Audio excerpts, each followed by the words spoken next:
आप देख रहे हैं एनडीटीवी इंडिया।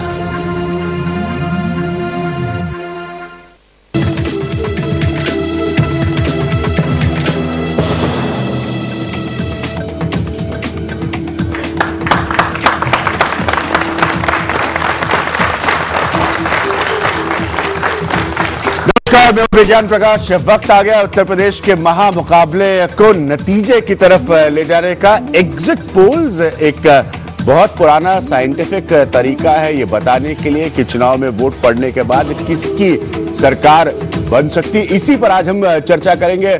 मुकाबला में स्वाभाविक है फोकस उत्तर प्रदेश पर रहेगा। फोकस इस बात पर रहेगा कि वाकई उत्तर प्रदेश में किसकी सरकार बन सकती है। अगले एक घंटे में एक बहुत ही खास पैनल के जरिए जो अलग अलग एग्जिट पोल्स आए हैं हम उन पर चर्चा करेंगे और साथ में मैं आपको बताऊंगा जो बड़ी तस्वीर है यानी कि पोल ऑफ पोल्स जो पूरा एवरेज इन अलग अलग पोल से निकलता है वो हम आपको बताएंगे।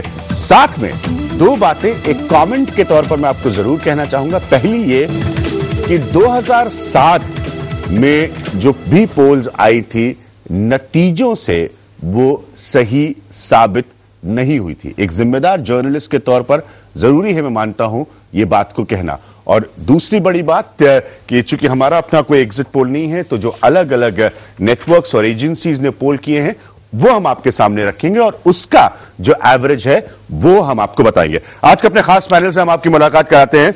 मुस्कुराते हुए राजीव राय साहब समाजवादी पार्टी के ये नेता हैं। फिलहाल इन एग्जिट पोल्स के नंबर्स जो हैं इनके चेहरे पर मुस्कान ला सकते हैं। भारतीय जनता पार्टी का युवा चेहरा पंकज सिंह जी मौजूद हैं। आनंद कुमार जी जेएनयू से इनके जरिए जो वो 14% वाली पूरी थ्योरी है जो बात है कि ये बढ़ा हुआ वोट प्रतिशत किसके हक में जा रहा है उस पर हम चर्चा करेंगे।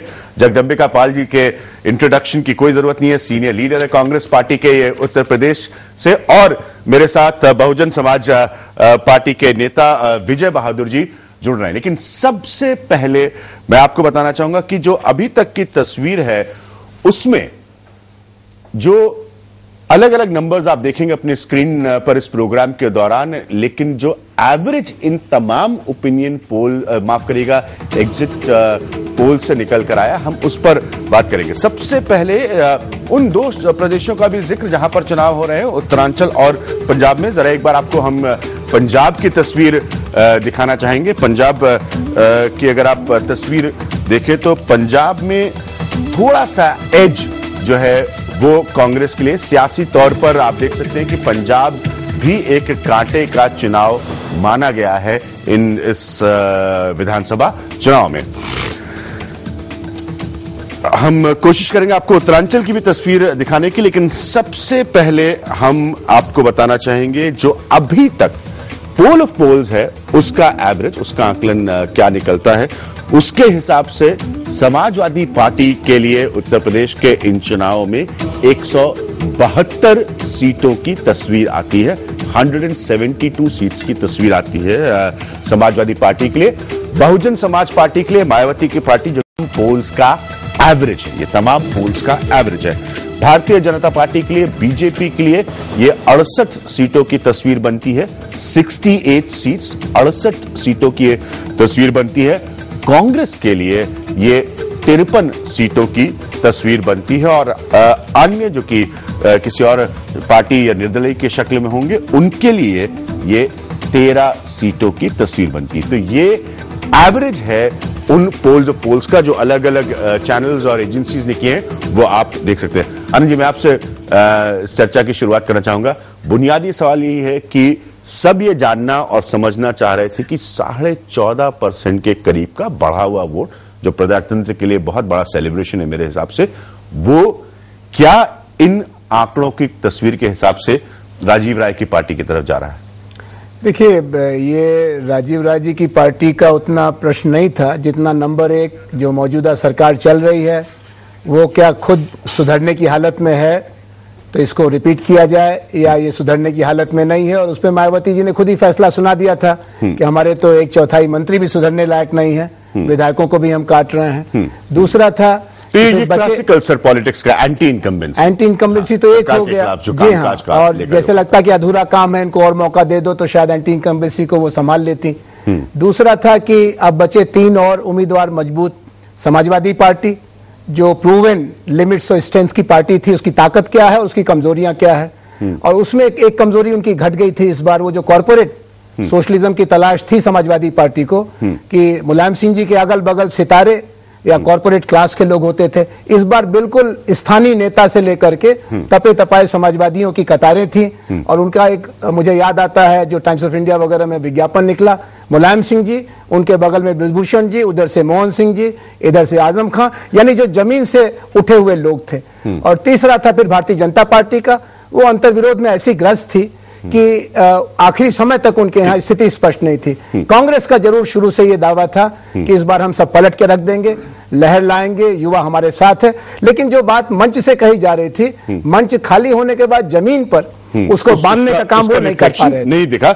मैं विजय बहादुर जी के पास जाऊंगा, लेकिन उससे पहले आपको बता दूं कि अभी तक जो आखिरी आंकड़े हैं उनके हिसाब से 59%, यानी कि 59% 7 चरणों में मतदान हुआ है उत्तर प्रदेश में, जो टोटल आकलन के हिसाब से 13% पिछली बार के मुकाबले से ज्यादा है, जो मेरे हिसाब से आप सभी पैनलिस्ट एग्री करेंगे।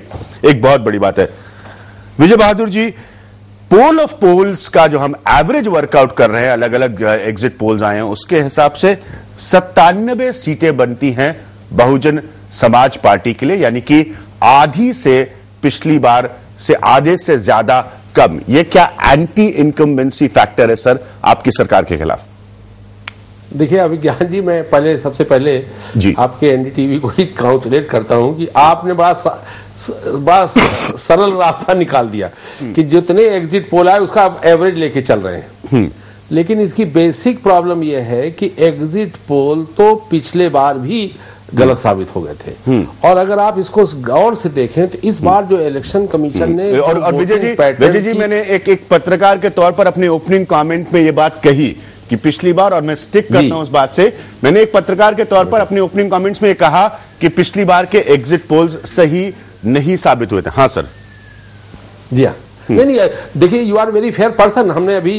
हम तो 2 साल से यहाँ पार्लियामेंट में आए, तो Abhigyan ji you talk very straight, you call spade spade, ये मेरा मतलब नहीं है। लेकिन मेरा कहना यह है कि एग्जिट पोल के बेसिस पे कोई चीज बनाना, मतलब कि जैसे बिल्डिंग कैसल इन एयर, ये सब, मेरा कहना यह है कि इस हर पार्टी को, हर राजनीति को जो भी जनता का फैसला है, एक प्रजातांत्रिक फैसला है, उसको एकदम अपने माथे पे रखना चाहिए। इसी तरह से प्रजातंत्र और कॉन्स्टिट्यूशनल डेमोक्रेसी फंक्शन करती है। लेकिन हमें बड़ा अफसोस की बात है कि लोग घबरा करके इधर उधर अनाप शनाप बयान दे रहे। एक बड़ी नेशनल पार्टी ये कह रही है अगर ना होगा तो हम गवर्नर रूल लगा देंगे, एक दूसरी पार्टी को उसी के मंत्री कह रहे हैं नहीं साहब हम तो रिमोट कंट्रोल से ही चला देंगे, मुख्यमंत्री भी चला देंगे, प्रधानमंत्री भी बना, एक पार्टी कह रही है साहब हम ओवरनाइट प्राइम मिनिस्टर बना सकते हैं।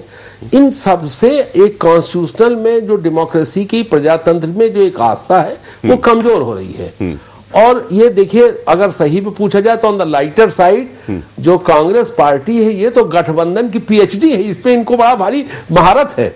ये 20-25 साल से गठबंधन के स्पेशलिस्ट है, और देखिएगा 6 तारीख के बाद एक ऐसा कोई रास्ता निकलेगा जो चौंकाने वाला रास्ता होगा, इस पे कोई मुझे शक नहीं है। जगदीप भाई रिस्पॉन्ड करेंगे, कह रहे हैं कि 6 तारीख के बाद ऐसा कोई रास्ता निकलेगा जो चौंकाने वाला रास्ता होगा। एक तो अभिज्ञान जी मुझे लगता है कि विजय बहादुर जी को ऐसे है जैसे अंधे को हमेशा एक सावन की हरियाली नजर आती है, उनको अब भी लगता है बहुजन समाज पार्टी के बारे में उम्मीद है, जबकि ये 7 दीवालों पे इबारत लिखी जाती है। मैंने तो बहुजन समाज पार्टी की बात ही नहीं की। नहीं कि मतलब कि वोट फॉर चेंज हुआ है, ये तो डेफिनेटली जो वोट के प्रतिशत आपने 13% बताया है वो एकदम वोट फॉर चेंज का संकेत और चेंज फॉर बेटर का संकेत है। तो ये तो साफ साबित हो। लेकिन ये चेंज फॉर बेटर आपके हक में नहीं जा रहा है, अगर खाली हम इस एवरेज हमारे हक में जा रहा है, मुझे सीटों के हिसाब से जा रहा है। और जो 2009 की बात क्यों कर, आपने मुझे कहा है तो मुझे सुन ले, बिल्कुल चेंज फॉर बेटर जो जा रहा है मेरे हक में जा रहा है। अब आपको मैं एक बात कहना चाहता हूँ, शायद आनंद जी ने कह दिया कांग्रेस के लोग कह रहे थे मैं पलट देंगे। अरे आप लगातार देखिए कांग्रेस में चेहरा कौन था? राहुल गांधी थे। राहुल गांधी की एक सभा में बता दीजिए कि उन्होंने ना कहा हो कि हमें कोई फिक्र नहीं, हम सत्ता के लिए नहीं लड़ रहे हैं, हमें 200 सीट मिले, 2 सीट मिले, हम उत्तर प्रदेश से जाने वाले नहीं, रण छोड़ने वाले नहीं हैं। इससे इतना बड़ा फायदा हुआ है कि आज सवाल सीट का नहीं है, हमारे पास एक आत्मविश्वास का ऐसा नेता मिला है जो आने वाले दिनों में जो उत्तर प्रदेश में एक भूमिका निभाई है वो कन्याकुमारी से कश्मीर तक भूमिका निभाने जा रहे हैं। तो एक कम से कम इस तरह का एक हमारे पास जो हमको मिला है चीज वो किसी सत्ता से बड़ी चीज है, क्योंकि देश में एक नेतृत्व का सवाल है और उस नेतृत्व में ये तो सभी कह रहे थे हंग असेंबली आएगी। नेतृत्व में 2009 की तस्वीर के मुकाबले अगर ये तस्वीर सही हुई तो आप आधे की स्थिति पे आ जाएंगे 2009 के मुकाबले। नहीं, देखिए हम कहते हैं आपके इस एग्जिट को मैं चलिए सही मान लेता हूं। ठीक है सर। आप देखिए 2009 को और 2012 को क्यों कंपेयर करते हैं? आज 2012 में उत्तर प्रदेश का मतदाता एंटी इनकम्बेंसी की जिसकी बात कर रहे हैं, बसपा के करप्शन की बात जो कर रहे हैं, बैड गवर्नेंस की बात कर रहे हैं, उसको चेंज चाहता था। अगर उसको विकल्प के रूप में अगर सपा एक नज़र में आई, जैसे 2002 में आपको याद होगा कि लोगों को सपा के विकल्प में एक बसपा ही नजर आई थी, तो इस बार ऐसा नहीं, इस बार परिवर्तन ठीक था कांग्रेस के लिए। लेकिन एक फर्क आपको मैं कहूंगा जिससे सहमत होंगे आप, कि जो वोटर चाहे रोड शो में राहुल के, चाहे क्राउड 200 सभाओं में जिस तरह क्राउड आई, उस वोटर को हम मतलब वोट के रूप में क्राउड को हमारा जो संगठन होना चाहिए था वो हम शायद परिवर्तन करने में नहीं सिद्ध कर पाए। चलिए एक ऑनेस्ट एडमिशन ईमानदारी की बात है कि वर्कर जो है जो सुनने आए उसको वोटर में अपने दिल नहीं करा रहा है। सबसे आखिरी मौका आज आपको मिलेगा क्योंकि आपको मुस्कुराने का सबसे ज्यादा चांस है अभी नंबर्स का। पंकज, बीजेपी का जहां तक सवाल है, बीजेपी के लिए इस एवरेज से 68 सीटों की तस्वीर बनती, लेकिन लोग हमेशा कहते थे बीजेपी की, और मैंने इस बात को लिखा भी है कि बीजेपी की दो प्रॉब्लम रही हैं इस चुनाव में।